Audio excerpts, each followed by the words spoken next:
Generally, falling down an endless chasm is the kind of death that usually a villain experiences, leading cause of death amongst villains.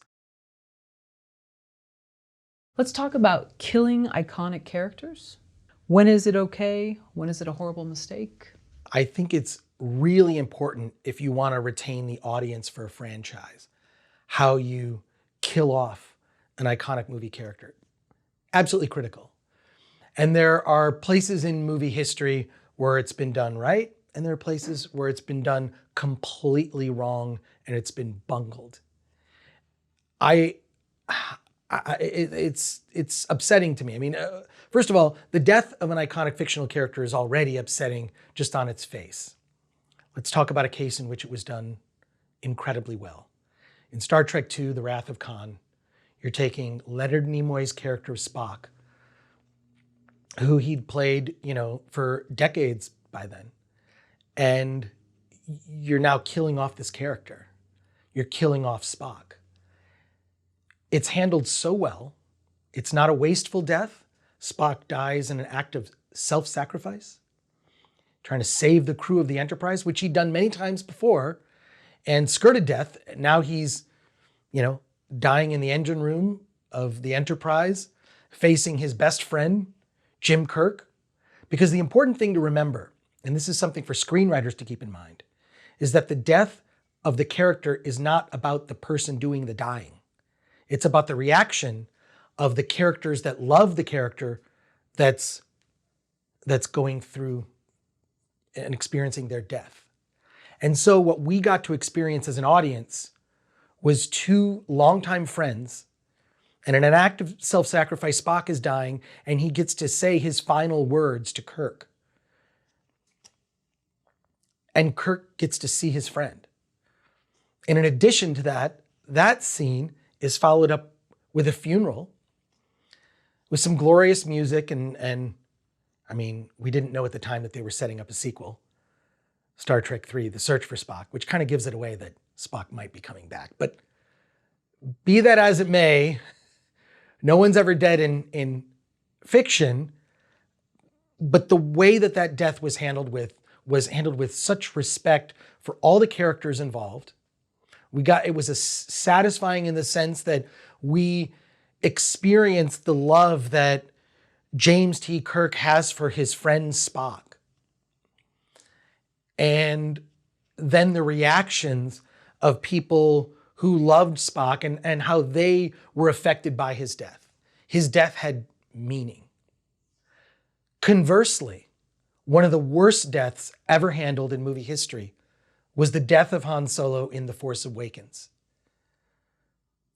Many people were upset with The Last Jedi and how Luke Skywalker's character was handled, but the thing that lost it for me was Han Solo's death in The Force Awakens. It's not done in any sort of act of self-sacrifice.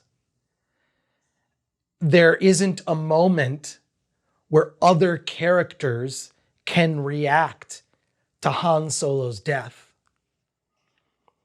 He's simply, dispensed with by his own son, Ben Solo, with a lightsaber to the heart, and then falls down an endless chasm.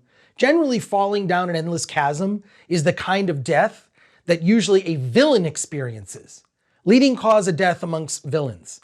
I'm sure there's an infographic somewhere on the internet that will tell you this, because that's how the Emperor died in the original Return of the Jedi, Episode 6. That's how villains go out. Falling into an endless chasm, we don't really see the bloodiness, it's off screen. That's how a villain goes out. And to have Han Solo die in that way and not have a last moment with Chewbacca, his loyal friend, to not have a last moment with Princess Leia or Luke Skywalker, the audience was completely betrayed of any meaning for that death, was betrayed by not being able to see our beloved characters who just, if you're watching all the movies in order, a few hours ago was alive and well and saving the universe. And my God, if there was a child and we had just finished watching Return of the Jedi, I don't know that I'd want to skip to the next movie to see what happens. Because what happened, how the character of Han Solo was treated in his death in The Force Awakens was offensive to me and told me that this franchise was in the wrong hands. Because you can't take a character like that and have him go out that way. You know, it's not a bad thing, and this used to be, yes, it's a Hollywood trope. You know, riding off into the sunset was a fine way to go, right? It worked for Shane. It worked for many iconic Hollywood films. We're gonna ride off into the sunset. Maybe we don't need to see the death. We can imagine other adventures with that character, but their story has been told and they can ride off into the sunset. But if you're actually going to kill an iconic character, it needs to be done with some level of respect. And every way that could have been handled in a much better way, which would be to have some final words. They could have even done it in that movie. He could have been mortally wounded by Ben, thinking he could have turned his son back from the dark side to the light. And he was mortally wounded. And you can imagine a scene with Luke Skywalker and Princess Leia over, you know, a dying Han Solo. And what the words that might have been said, we'll never see that now. So I'm just offended by that. And so I think that's, if you look at those two cases of Spock and his sacrifice in Star Trek II, The Wrath of Khan, just go watch that scene. And then you compare it with the scene of Han Solo, meaningless, without even a funeral. And even when Rey returns and, you know, there's the knowledge that Han Solo, you know, is dead, she just goes to hug Rey, not like, you know, Chewbacca, who she's known for decades. I don't understand. So I really question the thinking of some of the people in charge who are overseeing some of these beloved franchises, and how that affected not just children, who these movies are really made for children, or for older dudes like myself who saw the classic films as a kid and would at least like these characters to be treated with some level of respect. George Lucas famously consulted a child psychologist when he toyed with the idea of making Darth Vader the father of the hero of his movie, right? He was, I don't know, I want to see how this is going to affect kids. Was there any vetting done by how this might affect the audience if you're going to handle this death in that way? And in each of the sequel trilogy movies, the deaths of the characters are handled with this, not using what I would consider to be a respectful death, which is there needs to be someone to react to that death that is meaningful in that character's life. And of course, Spock's best friend in the universe was Jim Kirk. So when he made that sacrifice, it was meaningful. And Han Solo's sacrifice seemed like a waste. Something else that occurs to me also related to Star Wars. Yes, a recurring topic in conversations that I will have with you and that I have with my friends often.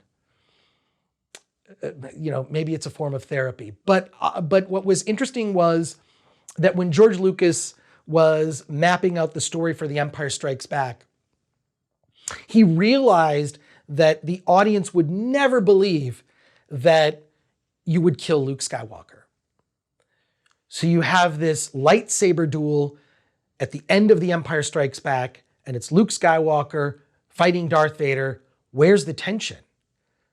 Because we already know that he's making a trilogy. You're not going to kill off Luke Skywalker. So there's really no drama or tension in that scene. So what Lucas did, he's like, okay, since the audience is not going to believe that I would kill Luke Skywalker, what if the real drama, the real threat is that Luke might turn to the dark side? And because he doesn't listen to Yoda's advice, he doesn't complete his training, he goes off as not a fully trained Jedi and faces his greatest nemesis, who he then learns at the end of the after losing that fight, that it's his father, could he turn to the dark side? And George Lucas believed that the audience might believe that he would turn to the dark side. And therein lies the tension. Whereas many of the lightsaber duels that take place in the sequel trilogy are kind of meaningless. So it's important for these characters, and I would say that if you're a Disney shareholder, you probably care even more. If you want a franchise to continue to exist and be profitable, and you want to sell more Han Solo shirts and whatnot, that the deaths of iconic movie characters be treated with respect. And it's an opportunity not just for the fictional characters that love that character in that world to say goodbye, it's an opportunity for the audience to say goodbye as well. Reminds me of a film I watched recently, I think, or late 90s, early 2000s, and it's about a Hollywood producer, and it shows a test screening. And Sean Penn is one of the characters in the film, playing him, he is Sean Penn in the movie. And it's the famous thing of, at the end, he gets killed, but does his dog. So they show it to this test audience, and they're horrified. And it's a horrific scene, it's awful. And so that is the big dilemma in the film. Do we keep that scene in? And I think Robert De Niro plays the Hollywood producer. I think it's called like What the Hell Happened or something like that. It's got an all-star cast. But where I'm going with this is test screenings and audience feedback. If you feel this way, and other fans do as well, why was nothing done? Why was the respect given to one character dying, not so for the other? And I mean, there's actually interesting documentary that I just saw about Alan Ladd Jr. called Laddie. It's actually made by his daughter. And of course, Alan Ladd Jr. was instrumental in getting Star Wars made. But he famously gave a lot of notes to movies, like The Exorcist and whatnot. Like he would give very small notes. He wasn't like telling filmmakers what to do. He was more like, okay, we're watching this in a screening room and like, okay, but there's this element missing. Sometimes it's, it's important to take that step back. And I do believe that test audiences can actually help improve a film. I know that, for example, they call them focus groups. Quentin Tarantino has a more colorful term for focus groups. He calls them fuckus groups. But I know I said I wouldn't swear. But I think that it's important to to keep those kinds of feelings in mind. There's a lot of feelings wrapped up in an audience's experience with this. That's why I think these death scenes are so critical. The approach to it. I'm just surprised that the legacy characters from the previous trilogy, which if you're doing a marathon are just, were treated so poorly, that there wasn't as much thought given to that,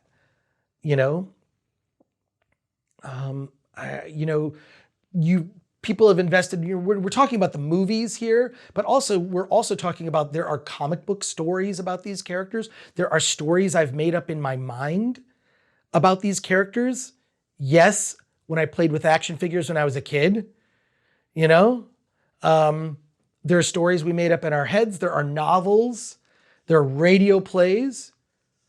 There are all sorts of stories that these iconic characters have participated in, and we've experienced those. There's a lot invested. So the callousness with which that was done is shocking to me to this day.